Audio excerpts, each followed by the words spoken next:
Hello and welcome to the Joe Ligato Show. I'm your host, Dr. Joe Ligato, and today we're going to be talking about some recent advances in the current conflict between Israel and pretty much the entire rest of the world.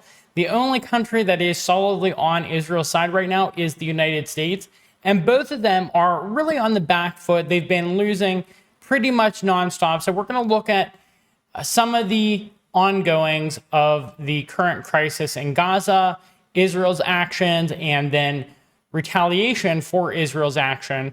And we're going to start off talking about Yemen here because this is extremely important. So it talks about in Lord Bebo's post, Yemen announces they will attack all Israeli ships. The Yemeni armed forces announced they will target all the following types of ships: ships carrying the flag of the Zionist entity, ships operated by Israeli companies, ships owned by Israeli companies. The Yemeni forces also called on all countries of the world to withdraw of its citizens working on the crews of these ships, avoid shipping on or handling these vessels, inform your ships to stay away from these ships.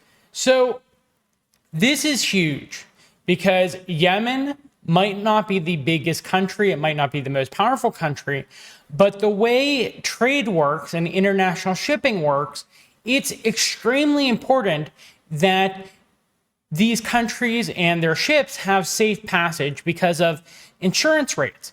So if there's the fear of ships being attacked, people dying on the ships, the insurance for the transfer of goods across the ocean becomes extremely, extremely high. And so Yemen, having a few successes so far, I believe they've gone maybe like a half dozen ships, and I even think they've lost some of them, but just the act of attacking these ships massively increases the insurance required for these ships and makes it really difficult for them to travel along these trade routes, and can make some people hesitant to be crews of these ships, which would increase the cost of paying people to go these more risky routes. And there's really only one other way that the Israelis can transfer goods and receive goods aside from through this passageway that Yemen is currently harassing. And we'll talk a little bit more about that later. But here we see another instance.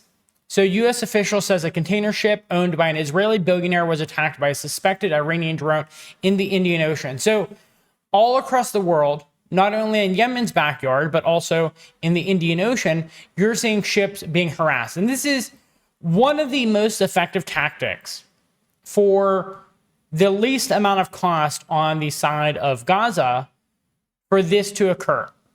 So let's just go through a few different tactics that Gaza and its supporters could use.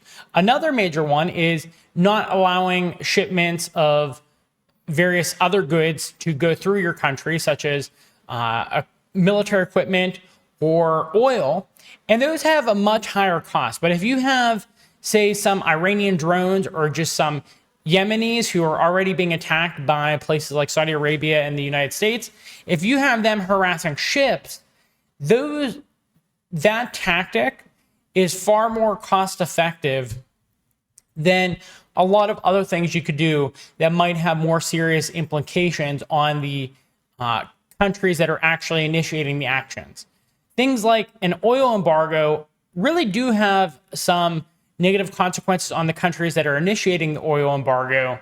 And so they're a lot more hesitant to use this. But this tactic right now that Yemen is using is top notch. It's great. And here we have another post. Yemen has seized another Israeli cargo ship belonging to the shipping company Zim.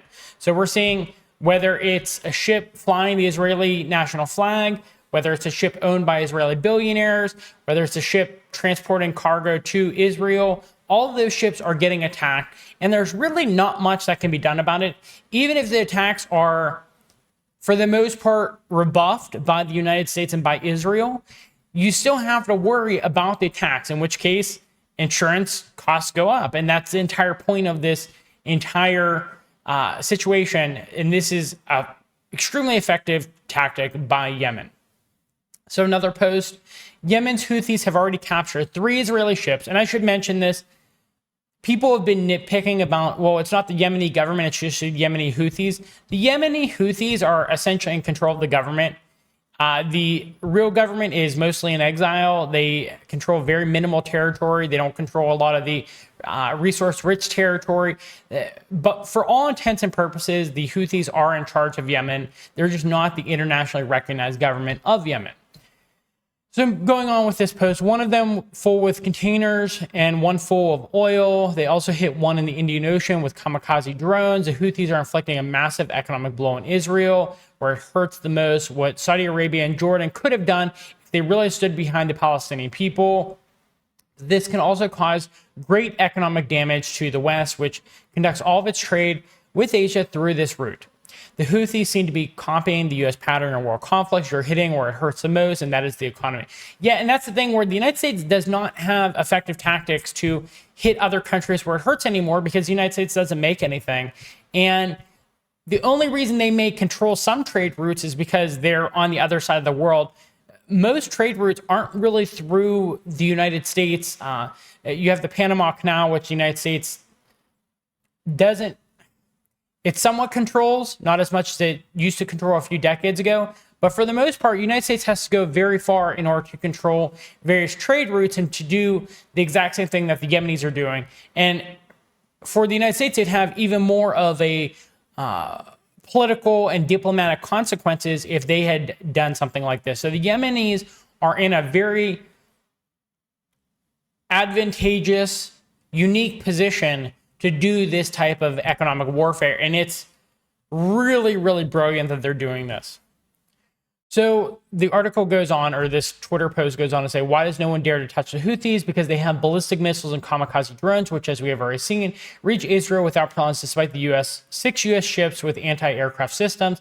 This is a clear indication that the Houthis have broken through the U.S. air defenses and can easily target, burn, and destroy the oil platforms in Saudi Arabia, which feed Israel and the West with oil. It will cause an unprecedented jump in oil prices in the world and severe economic blow to Europe. The Houthis are currently the big boss of the Middle East. Yeah, so they've been fighting a war against Saudi Arabia, and they've been learning about United States air defenses through their fight with Saudi Arabia. This is the main problem with the United States strategy for just playing whack-a-mole with its enemies is you never really end a lot of your enemies. I mean, they've ended a few of them, like Yugoslavia, poor Yugoslavia. But for the most part, they just play whack-a-mole and let their enemies kind of lick their wounds and come back.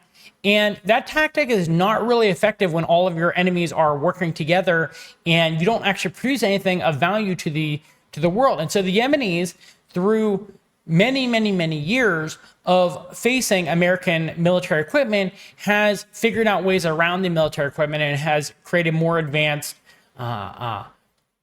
weaponry. And they're holding off on attacking these oil fields, but they don't necessarily have to hold off on attacking these oil fields.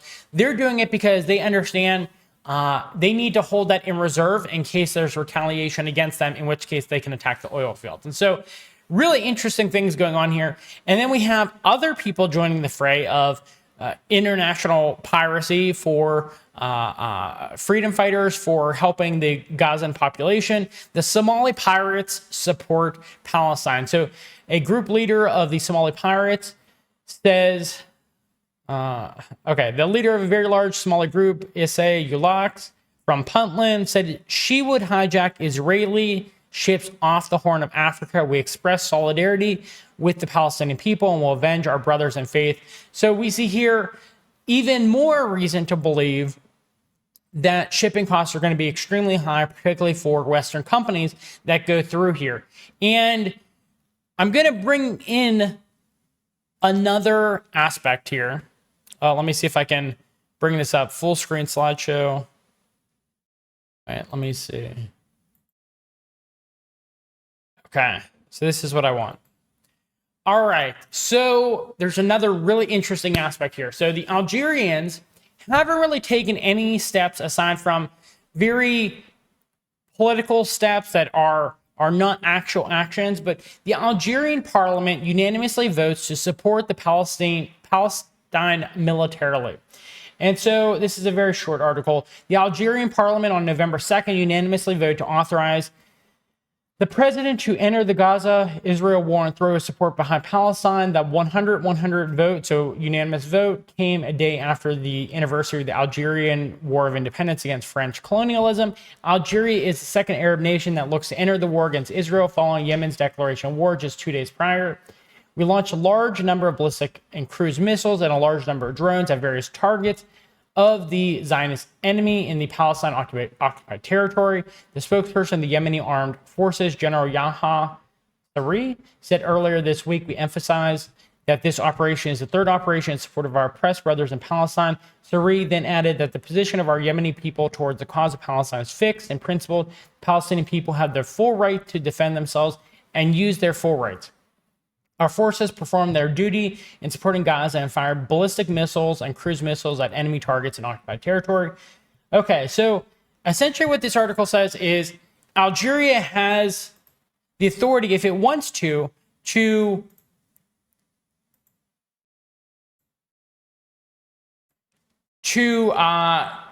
into conflict with Israel. And so what does that mean, though? Well, let's tie this into what we're talking about with Yemen. So the Yemeni army did to the Israeli economy. Israel has the largest land borders with 4 countries in the north, with Lebanon, in the northeast, Syria, with Jordan, and with Egypt. Total length of Israel's land borders, 785 kilometers. And due to the identity of this regime, most imports and exports are carried out by sea, which is perhaps the most economical way in peacetime. But today, the situation is very different now that the Red Sea is becoming unsafe for Israeli ships. Okay, and it's becoming unsafe because of Yemeni and, to a certain extent, Somali pirates. The regime has to travel 20,000 kilometers instead of 4,000 kilometers around the whole of Africa, which has led to a sharp increase in the cost of transit of goods and a 5-fold increase in travel time. This will lead to an increase in the number of ships. The sea distance between Israel and the United States is about 10,000 kilometers along the shortest route. This route runs from the port of Haifa to the port of New York. Okay, so why is the Algerian political initiative important? Because Algeria, if you look at this map, has the opportunity to disrupt this trade route as well. You can see this trade route would go past Algeria. Obviously, places like Morocco and Spain are in an even more advantageous position when it comes to harassing Israeli ships. But we can clearly see here that if Algeria wanted to do something, it could severely inconvenience Israel's trade through the other sea route, aside from the one that is already being harassed by Yemeni and Somali pirates. So a lot of interesting things going on here, a lot of very different parties, very unique situations across the world where these various factions are galvanized to fight against Israel for the liberation of Palestine.